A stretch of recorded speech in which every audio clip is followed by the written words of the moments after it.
passengers, this is the 6:30 peak express Huntington train, making stops at Jamaica, Hicksville, Syosset, Cold Spring Harbor, and Huntington. We have 12 cars, all passengers exiting at Jamaica. Must exit from the first 10. The rear 2 will not open.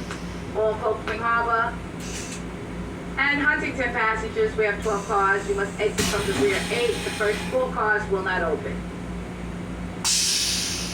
Peak fares are in effect. All passengers holding coffee will be required to pay the full fare. As a continuous reminder, face comes to mass still